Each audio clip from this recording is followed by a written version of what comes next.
सायंकालीन शयन आरती यदि किसी ने देख ली और उसके नेत्र सजल नहीं हुए तो नाम बदल दीजिएगा मेरा।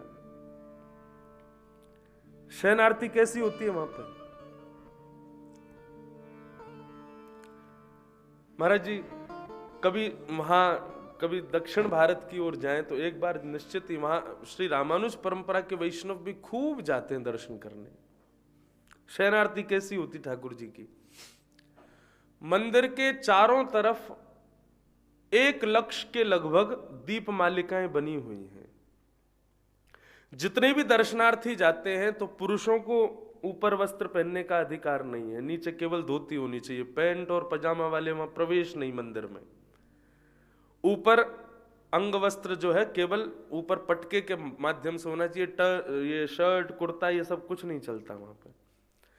वहां दर्शनार्थी बिल्कुल अपरस के भाव से अंदर जाते हैं, दर्शनार्थी भी अपरस में जाते हैं।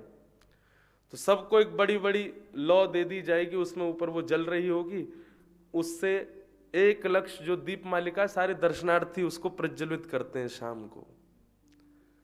मंदिर के चारों तरफ दीपक ही दीपक जल रहे हैं।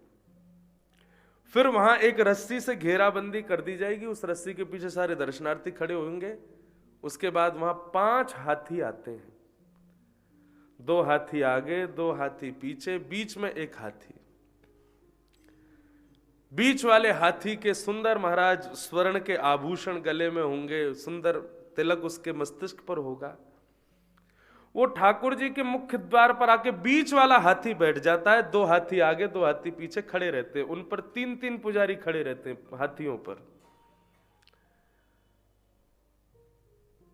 अंदर से ठाकुर जी का चल विग्रह, स्वर्ण आकार का इतना ही बड़ा चल विग्रह, उसको जैसे बस्ता टांगता है ना कोई व्यक्ति, ऐसे ही आगे की तरफ जैसे बस्ता टांग लेते हैं, ऐसे बैग की तरह ठाकुर जी को बेल्ट से ऐसे टांग के एक पुजारी जी बाहर आएंगे और वो पुजारी जी उस हाथी की सूंड पर होकर के मस्तिष्क पर चढ़ जाएंगे।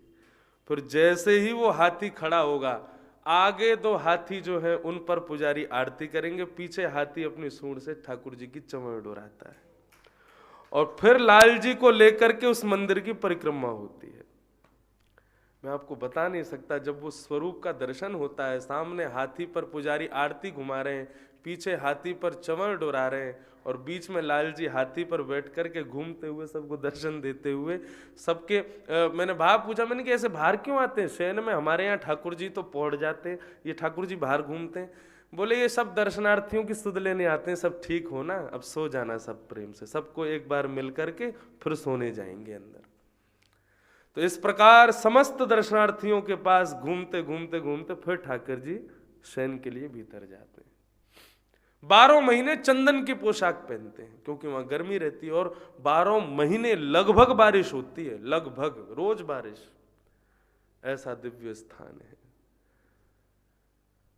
ये कथा सुनने के बाद और इस कथा को स्मरण में रखने के बाद कि ये द्वारिका से कैसे पधारे, द्वारिका में इन्होंने कैसे रक्षा की, इस भावना को धारण करते हुए जब आप उनका दर्शन करोगे, आपके रोए खड़े हो जाएंगे। ऐसे ठाकुर जी।